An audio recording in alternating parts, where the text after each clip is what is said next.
So let's listen to Propaganda CNN, a network run by a man who helped Donald Trump win in 2016 by giving him debate tips and I believe over $1 billion worth of free coverage, dominating the news cycle over the competition for free.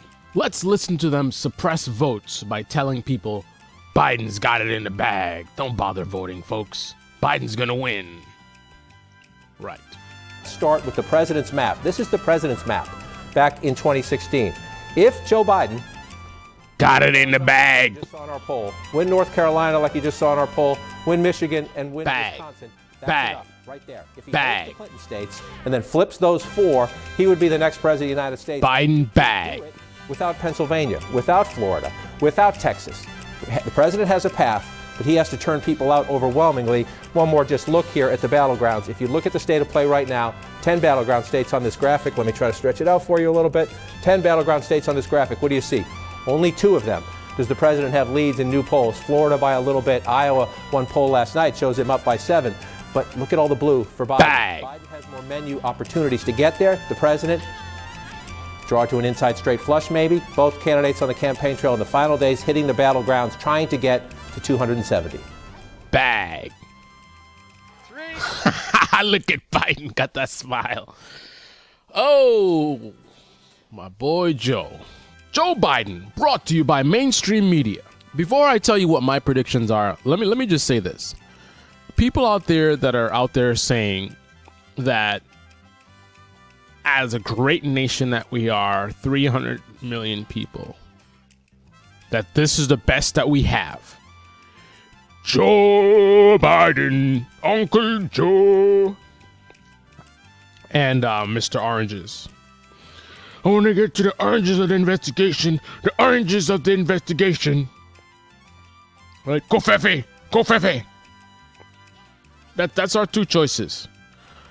What city are we in? Windmills cause cancer. So they say person, woman, man, camera, TV. Could you repeat that? Person, woman, man, camera, TV. To the best of my knowledge, we're sitting at the White House. I must tell you. No, I'm just telling you. And the Oval Office is right behind me. Fox News has a new poll out today. Joe Biden leads you by 8 points, 49% to 41. First of all, I'm not losing. People trust Biden more to handle the coronavirus by 17 points, on race relations by 21 points. Those are fake polls. You still have more than 100 days to this election, but at this point, you're losing. Not on my watch. This is the best that we got. The best, better than all the rest. They want this man to run the country in the middle of the greatest, one of the greatest, probably the greatest crisis this country has had. In quite some time anyway. Let's not forget about World War I and II. But this man, who is still trying to get to the oranges of the investigation, who cannot speak. Every time he speaks without reading a teleprompter, it's just, wow. This is the president of the United States. A man who in the middle of a pandemic cannot even master his own events. He's holding events where he has full control. As a president, there's limits of his power. You got states' rights. But when he holds his events, he can be a dictator. Right? People say he's a dictator. He can really be a dictator at his events. If you don't wear a mask, you can't come in. Social distance or die. Right? He can do whatever he wants. And what does he do? Pack up people close together, no social distancing, no masks. In fact, mocking masks at the event in the middle of a pandemic in hot zones. Ladies and gentlemen, in accordance with New Hampshire Executive Order 63, please wear your masks.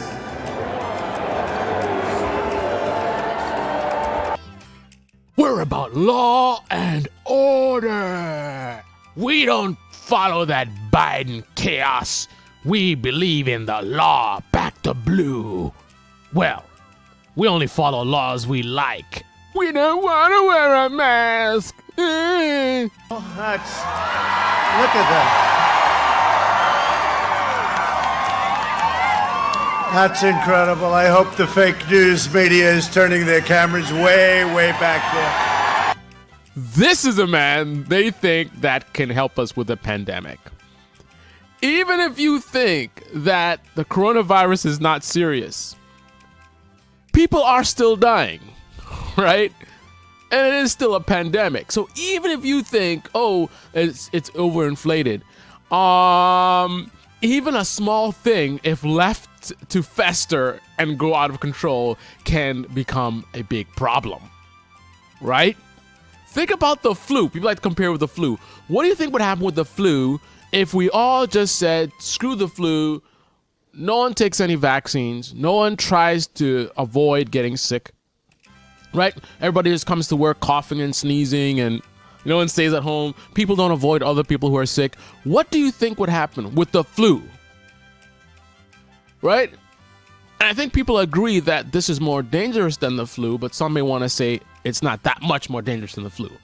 But if you have a president who is doing the exact thing his own government says not to do in the middle of a pandemic, as we're breaking records, what do you think the end result of that's going to be?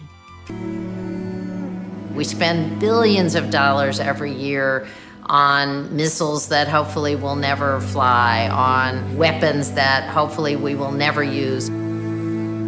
We have to take health security as seriously as we do defense security. I think the career staff and scientists were in place. They were battle tested, they knew their role, they knew the plan, and they were prepared to act. They put on their uniform to respond to this pandemic, and then there was nowhere to go. Political leaders failed to follow public health guidance, and that's what caused avoidable disease, death, and economic destruction. They basically gave us a day to show up in DC at the FEMA headquarters. And we walked into conference room A, which was this windowless subterranean conference room. There were televisions all around the walls, all playing Fox News. One representative from FEMA and one representative from the military gave a quick pep talk. They kept saying the stuff, and by that they meant PPE. And they kept saying there's stuff all around the world, there's stuff in the US, and we need to get it to hospitals as fast as possible. Everyone stood up and started filing into different offices, and I remember the only people left were the volunteers. We thought we'd be auxiliary support for an existing procurement team that just needed to be expanded as quickly as possible, and we would, do data entry for contracts. And instead we were the team.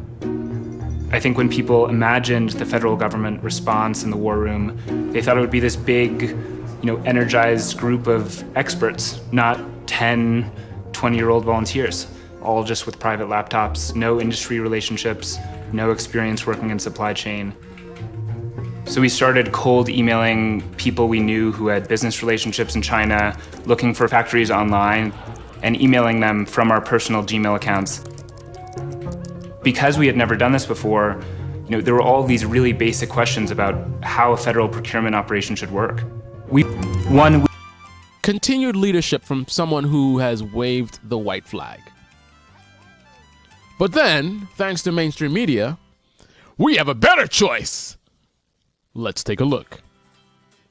I was just about to show some video showing how bad Biden is, so I figured, let me just play some stuff on Donald Trump's channel. What an idiot.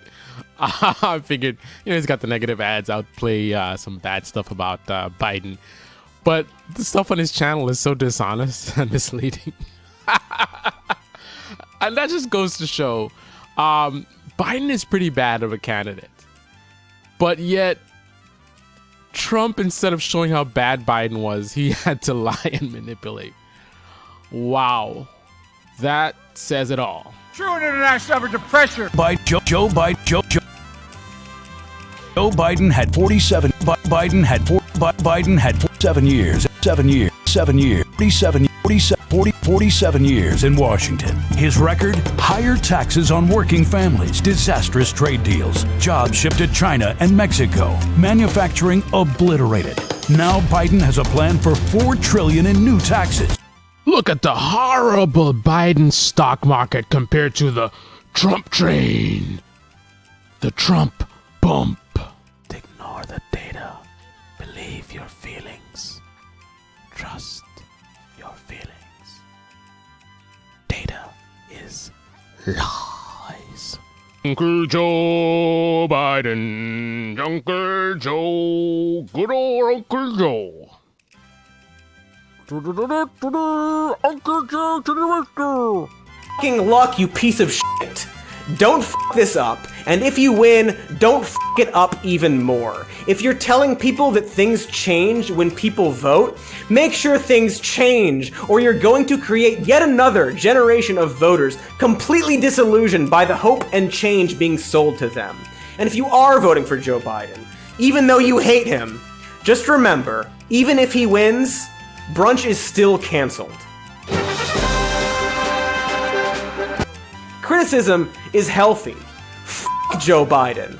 But f*** Donald Trump way more. And just do me a favor and do the thing, please. Vote for... Please, I f***ing guess. But don't let people forget that going back to normal is not good. Normal got us Trump. All right, debate me. Stop goofing around. Tell us what the polls. Tell us the debate me polls. Okay, so here are the debate me polls. We will start with the battleground. Bum, ba-dum, bum, bum, bum, bum. Arizona, Florida, Pennsylvania, Wisconsin. Dude, settle down. Okay, let's get right to it. Arizona +1 Biden. Florida +2 Trump. Pennsylvania +1 Biden. Wisconsin +6 Biden. Biden. Let's dive deeper into the numbers. Deeper and deeper. Let's go deep. So these are my predictions for what's gonna happen. Not on Wednesday, because it's gonna take a long time to count these votes, but when all is said and done, Donald Trump cheating and all. Well, to be honest, I would say the cheating is factored in, but it could make it much worse. But anyway, Trump wins Arizona 47.2%. Trump wins Florida 47.1%. Trump wins Georgia 47.2%. Trump wins Iowa 46.4%. Trump wins Arizona, Florida, Georgia, and Iowa. Biden wins Michigan, barely. Biden wins Minnesota, barely. Toss-up. Not barely toss-up, he wins it barely. And it's a toss-up. Nevada blue, barely. New Hampshire, Biden again, significant win. Biden's got New Hampshire in the bag. Got it in the bag. Trump wins North Carolina, 46.8. Trump wins Ohio, 46.2. Biden wins Pennsylvania, barely. Trump wins Texas, significantly. Texas is the place that they just ran off the Biden bus, by the way. Pay more attention to the difference in percent as opposed to the percent. So on election day, I don't want you guys coming here and commenting about, you said 48%, but he only won by 45%. Pay more attention to how much he's leading over Biden. On election day, you can come back to this video and you can tell me the delta of the leading versus what I'm showing here. Do not come and talk to me about these numbers. It's not about these numbers. It's about the difference between this number and that number. And also, more importantly, all the red. It's a red wave. Now, what this means for the Electoral College votes, that's a different conversation, which we will have at another time because I am busy. I've wasted enough time over the weekend making videos after video after video after video. Today, I'm actually going to get back to work and get the stuff done that I need to get done. So on that note, ideology to full-fledged regime is characterized by palingenetic ultranationalism, anti-globalism, a rejection of feminism and socialism and homosexuality and Marxism and cultural Marxism, an obsession with conspiracy theories, a fear of the other, a creation of in-groups and out-groups to be rejected from the in-group, an obsession with heroism and violence and machismo and weaponry, a collection of syncretistic intellectuals complaining about liberal academia and commies, a death cult, led by a charismatic male leader in the form of an ideologically inconsistent and unprincipled opportunist who plays on emotions and fears and popular trends to further a dictatorship against the left amidst popular enthusiasm due to a crisis of capitalism and ineffective liberal governance and political gridlock via uneasy alliance with conservative elites creating images and traditions and language unique to each country and leader and people. That's the basics. But that Biden guy, he is troubling. I mean, look at him. All old and confused. Not like our powerful, smart president that everyone loves, who also can't be expected to say words correctly. Thoughts and prayers for our sick president that no one likes but is also powerful and brave. Great country. It's because cashews are the second cheapest nut next to peanuts. Is why there's so many. See, a lot of mixed nuts go out of their way to boast that they're less than 50% peanuts, so they pack them with cashews instead. It's something you can learn in this 1974 issue of Consumer Reports that I use to stuff my decoy dummy for when they come for me. Be sure to check out this 1997 60 Minutes special where Andy Rooney goes through a can of mixed nuts. This country is so f***ed, man. Oh, goddamn cashews. You know, they use the peanut grift to make you feel like you're getting a diverse mix of nuts, but then it's just more of the same with those fucking cashews. This is actually pretty apt for Biden, the most progressive candidate ever, bragging about beating the socialists and who's also trying to court moderates and Republicans and saying that nothing will fundamentally change. Less than 50% centrism! Here's your fucking cashew. But, let me tell you, if I had to pick between having a cashew in my mixed nuts or having a virus-infected Nazi in there, I would pick the cashew. Like, the cashew isn't great. It's dry, boring, and actually a little insidious when you really dig into it. In fact, the cashew fucking sucks. But it's not a diseased Nazi, or Nazi adjacent, or if you want to be the least alarmist, a cashew is better than a president who repeatedly avoids opportunities to condemn white supremacists while spreading misinformation about voting and calling upon his supporters to harass polling stations and actively seeks to court white Americans while discouraging black Americans to vote and tear gassed his own citizens to do a photo shoot where he awkwardly held up a Bible in an effort to pander to the most gullible and sad members of his base who have to maintain an elaborate and repeatedly disproven conspiracy theory in order to support him because he's a complete fraud who is in serious debt and therefore an extreme security risk to the country, which is probably why so many of his own staff have turned out to be grifters. Oh, and also he's probably a rapist and got COVID and then gave it to a bunch of other people. Cashew is better than that, even though the cashew voted for the Iraq War. Joe Biden is the cashew, if you were confused about the analogy. And that's why you gotta vote for... I can't yet. Here. Please understand that the very essence of American democracy is at stake in this election. Vote for Job! The guy named Job was running for president.